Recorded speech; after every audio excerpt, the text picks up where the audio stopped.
The Catholic Church is supposed to transmit the common faith to each believer and articulate it in a space of encounter with God. However, throughout history, there are many representatives of this church who have done the opposite, from stealing money for their own benefit, starting a war, or even judging a corpse for its sins in life.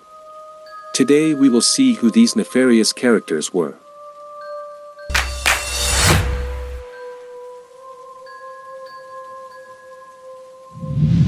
Number 7. Pope Alexander VI, whose real name was Rodrigo Borgia, was elected pope in 1492 and served until his death in 1503.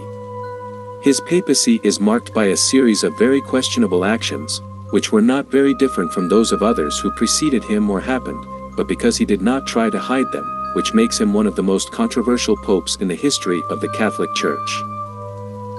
Rodrigo Borgia actively promoted the interests of his own family, the Borgias, granting titles and ecclesiastical benefits to his relatives, which led to blatant nepotism, and earned him the contempt of many of his fellow cardinals. He is attributed with an immoral and licentious life before and during his papacy, which contradicted the religious values of the Church. Firstly, his fondness for women. Although celibacy was not mandatory for a cardinal, he had at least 7 known children with more than one woman, although his favorite was Venanza Catanii, a Lombard lady.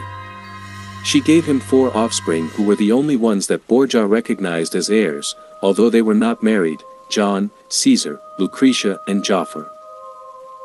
Alexander VI was involved in political and diplomatic conflicts, often using his position to gain political advantage. He issued the bull Inter Caetera in 1493, which granted Spain and Portugal the right to colonize and conquer new lands, which led to the colonization, suffering and death of entire indigenous populations in the New World. On August 6, 1503, Alexander VI and his son, Caesar Borgia, fell seriously ill. Caesar's youth allowed him to overcome the illness, but Pope Alexander VI died at the age of 72, on August 18. Number 6. Sergius III was the 119th Pope of the Roman Catholic Apostolic Church. Born in Rome and elected Pope on January 29, 904.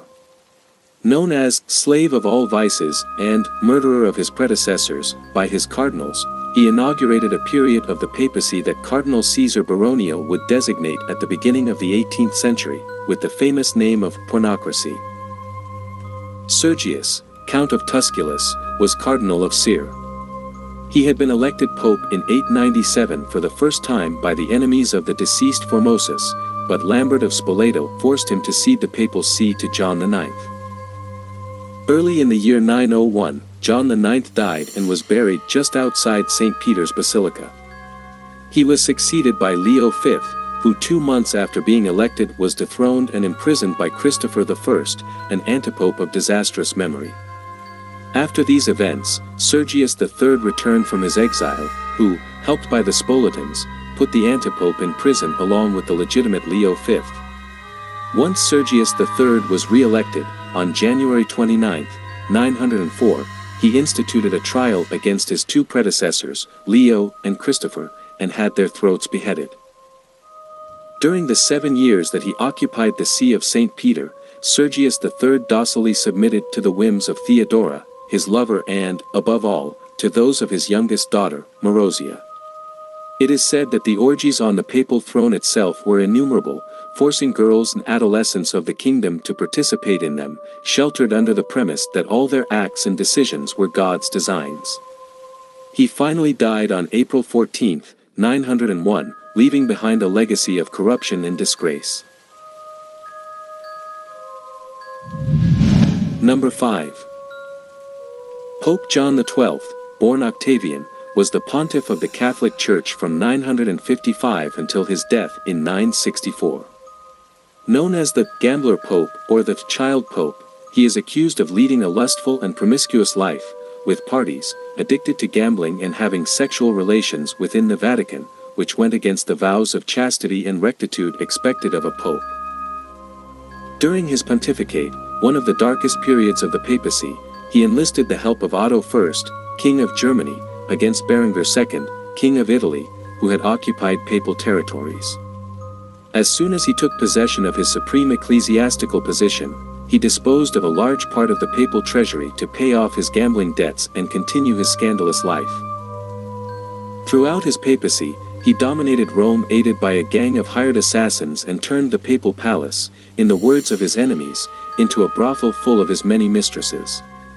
It was also said that he raped pilgrims in the Temple of San Pedro itself. He also promoted his friends and family to high ecclesiastical positions, which was often considered corrupt and contrary to the principles of meritocracy. He was accused of selling ecclesiastical positions, known as simony, an immoral practice that undermined the integrity of the church. On May 14, 964, he was caught red-handed by the husband of the lady with whom he was lying in bed.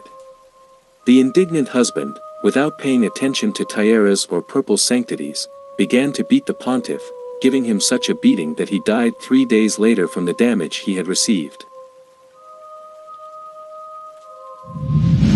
Number 4.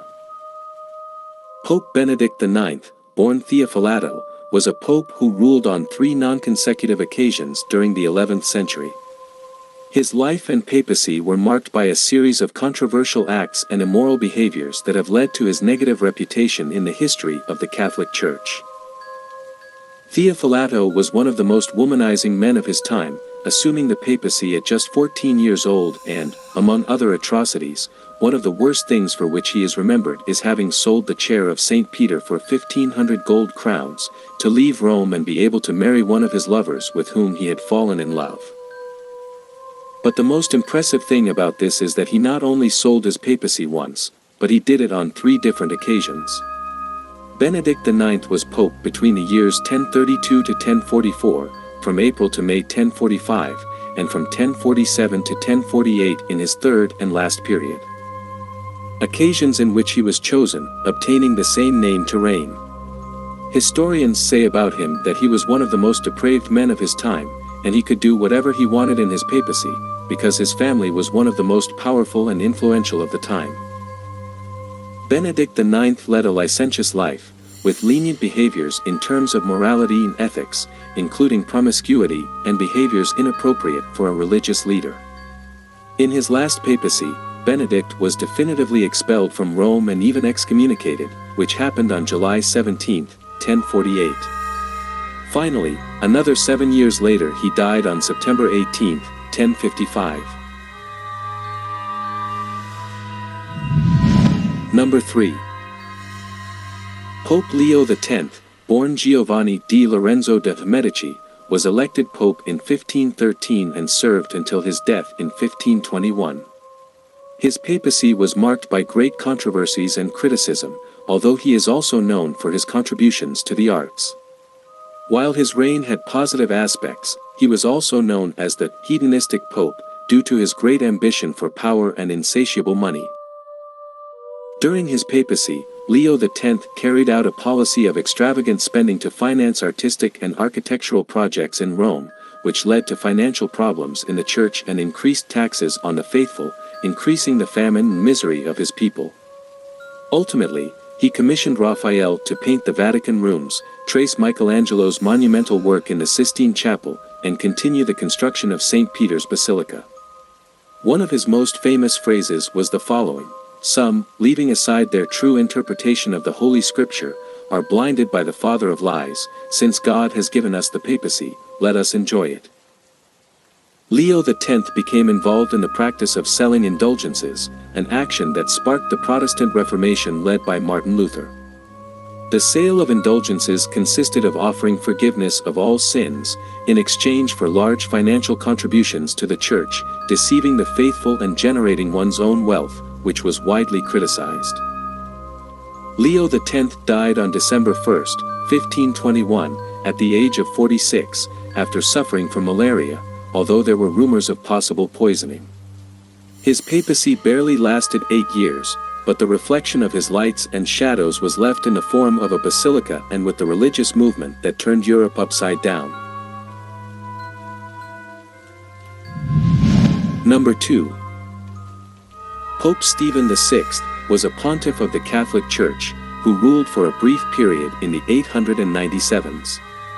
His papacy was marked by a particularly unusual and tragic event, which has given rise to his reputation as the most vengeful pope in history. This event during the papacy of Stephen VI was called the Cadaver Synod.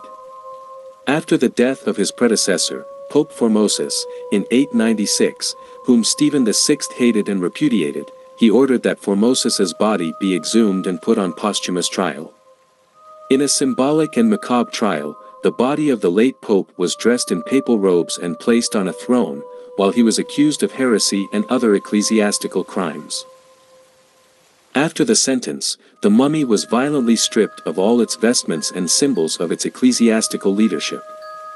The 3 fingers with which he had imparted so many blessings were cut off, and a group of soldiers took the corpse to throw it into a cursed grave in which the bodies of several condemned to death lay. Not happy with this, Stephen VI issued a decree annulling all decisions and appointments made by Formosus during his papacy. Stephen VI was deposed and arrested shortly after this strange series of events. In the year 897, however, a part of the Roman people, supporters of Formoso, wanted to avenge the injustice and violently entered the Vatican to arrest Stephen VI.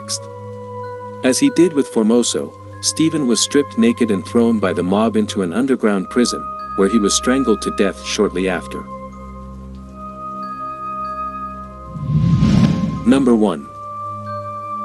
Urban II was the 159th Pope of the Catholic Church between the years 1088 to 1099, in opposition to the antipope Clement III. He succeeded the reformist Gregory VII in the midst of the investiture dispute between the papacy and the Holy Roman Empire, a conflict that overlapped with the regeneration of the Church, due to the then widespread practice of simony, Nicolaism and nepotism. In 1095 the pontiff convened a council at Clermont, in which he gave a speech inciting all Christians to recover the sacred places of Palestine, then in the hands of the Seleucid Turks of the Islamic religion, and stimulating enthusiasm by granting indulgences and the economic advantages that the colonization of a fertile and sparsely populated territory would offer, proclaiming, "God wants it," as a war cry. The response of those who heard it, the cry of "God wills it," became the war cry of the Crusaders. The appeal for a Christian crusade against Islam in the Holy Land responded to the request for help from the Emperor of Byzantium, Alexander I, who was under military pressure from the Sultanate of Iconium. Once the Crusaders managed to enter the city, they began to carry out a massacre and almost all of the inhabitants of Jerusalem died. The massacre lasted for almost an entire day. Muslims, Jews, and even some Christians were massacred. Men, women and children died, being one of the great massacres in history, close to 40,000 people. This action fueled the eternal hatred between Muslims and Christians. Due to his influence on the Council of Clermont, Urban II is remembered for being the worst pope of the Catholic Church, who initiated the First Crusade in history, where thousands of innocent people were murdered. If you liked the video, please like and subscribe to the channel, so we can bring you more of history's finest tops, from around the world.